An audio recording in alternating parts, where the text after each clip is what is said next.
What's going on, guys? We are back at it here. Today we have a 2005 C230 compressor. This is the first Mercedes in our family. This is the one that got us started with all our Mercedes purchases. It's 17 years old and it's been passed down to our niece, and we're doing a fuel sender today for her. So we're getting some inaccurate readings on the fuel gauge, so we suspect it's this. So we're going to start off with removing the rear seat. And on this one, let's see what we need. I believe this one just flips over. All right, guys, we're going to remove the rear seat here. It's got a hinge on the front, so you just grab it from the back. Got to get both sides. All right, so to remove this rear seat, you have to wiggle the seat belts a little bit tight there. Then this whole thing will come forward. I believe that is not correct. So on this seat, they used to have a hinge on the front. This model, I think you have to remove the screws. So let me get a screwdriver here and see what we got. All right, on the front of this seat, I'm gonna pop these caps off. There's some bolts right there. Previous generations had a hinge right here where you could just flip the seat. So they changed this on the 2005 apparently. We're gonna get those bolts off and get the rear. Okay, so we have 13 millimeter bolts on the front of here. We're gonna knock off.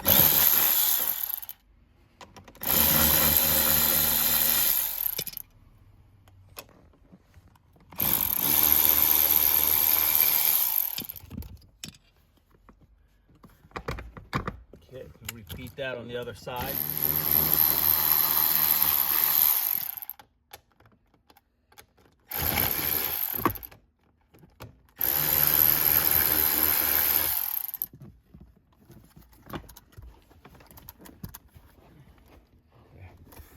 All right, we found a quarter. All right, so the pump is located on the passenger side here. We're going to peel back this insulation. We are work up another quarter. We got some, these are 6 or 7 mil. Go grab a wrench for those. Okay, so we have 6 8 millimeter bolts right here holding the cover on.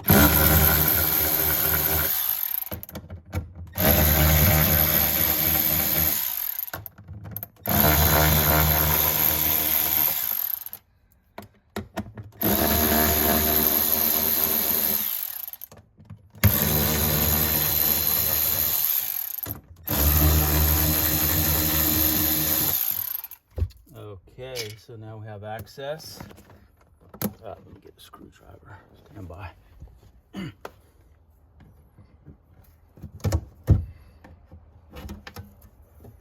Ooh, that thing is pretty dirty. Let's see. Let's try to clean this up a little bit, because once you open this up, you don't want any of this debris falling in. We're going to vacuum it and then just wipe it down a bit. So, they make a special tool that grabs this and you can turn it off, but it's easy just to take a flat, big screwdriver and give it some taps. Got to be careful not to break off the little tabs there. You got to be real gentle. Just let it move a little bit and switch tabs all around until it starts going.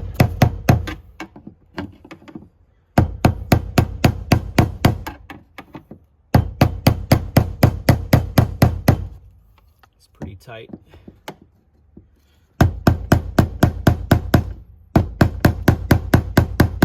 And it starts moving a little more freely as you go. Don't rush it.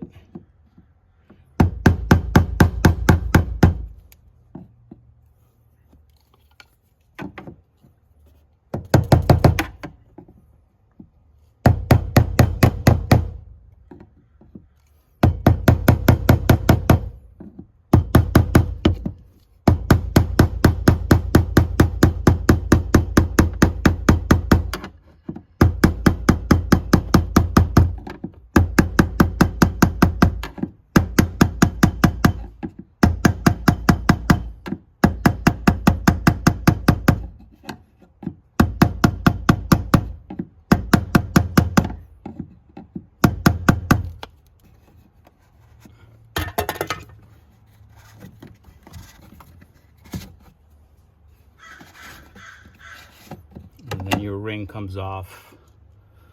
Okay, so let's see here. Let me grab some gloves, we'll be right back. Okay guys, so we got our retaining ring off. Now we're going to slowly make note of this arrow right here. It's pointing to the outside. You want to put that orientation the same way when you take it out. Grab some pliers.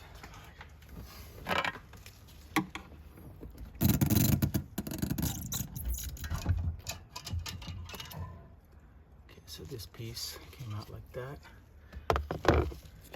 Okay, so you want to, can you get over there, man? You want to note the orientation of this pump. Looks like we have some gas in here. Should have had less gas, but I'm gonna make do. So let's see how we can get this thing. It's a little bit tricky. Oh, this is another, oh, this is our gasket. We're replacing that.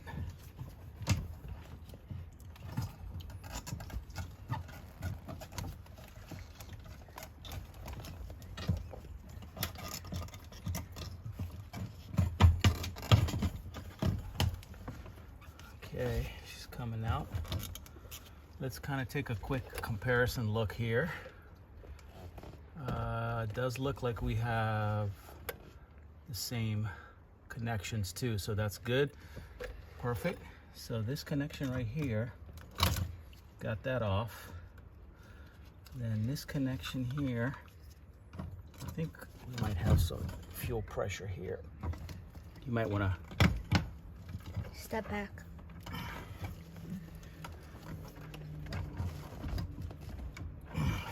Let's try to go from the bottom first.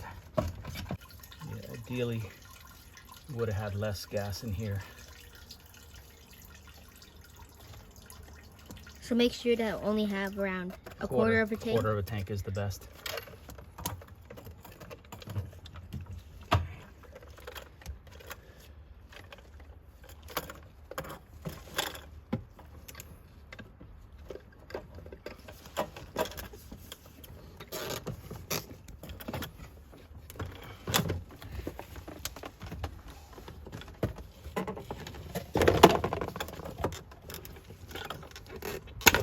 Okay, so we've got one connection down.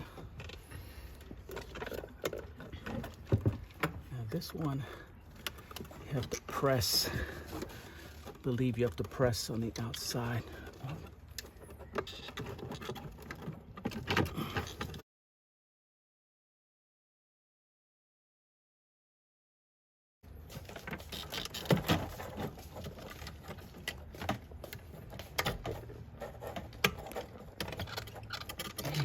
Cut it. So we got our new pump here. We want to go in with the new connector here. Want to make sure it goes in and clicks. Ah, yeah, there we go. Now, let's see. Got it. So we got our electrical connector in, it fits. Now we're going to put in our top connector here. Make sure you get it all the way in. Perfect. And now we're going to slowly, the float is facing forward. I'm going to slowly lower this in.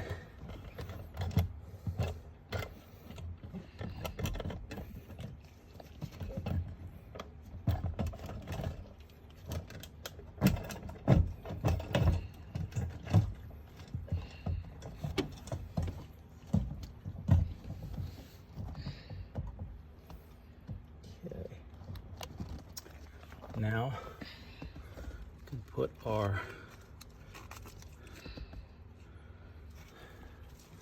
I believe this went around. This go in. Yeah, this goes inside.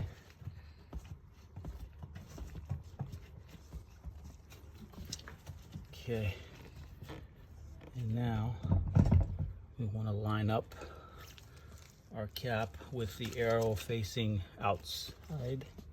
You make sure the spring goes in there.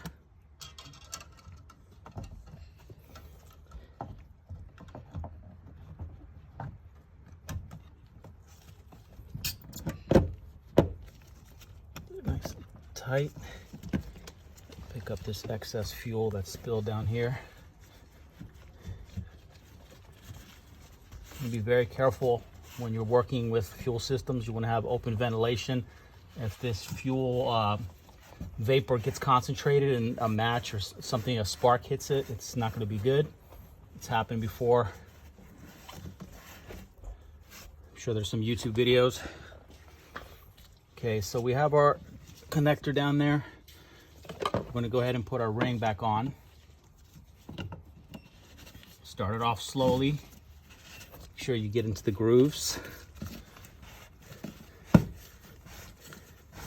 Go as much as you can with just your hand. And then I'm going to give it some wax like we did to get it off. So you want to press it in. It's a little tricky.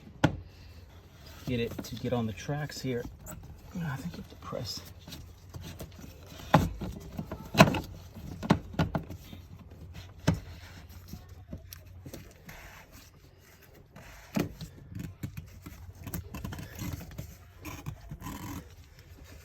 Get it this time. I think we got it this time. Yeah, we got it that time.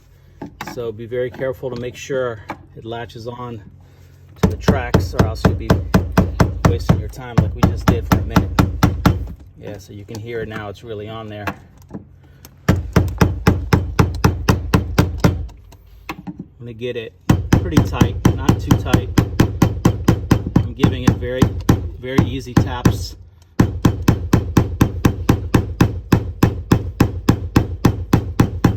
Thinking that's good. Okay. All right, so now we should probably try to start the car, see if it starts, and then we'll close it up. Okay guys, so after installing the pump, you want to prime it. We can hear it making noise now, filling up with fluid, with fuel. Oh yeah, it looks like our gauge went up. It was showing below the bottom, the middle, and now it went up to the proper level. So let's turn it off one more time. Prime it one more time. And let's try to start it up.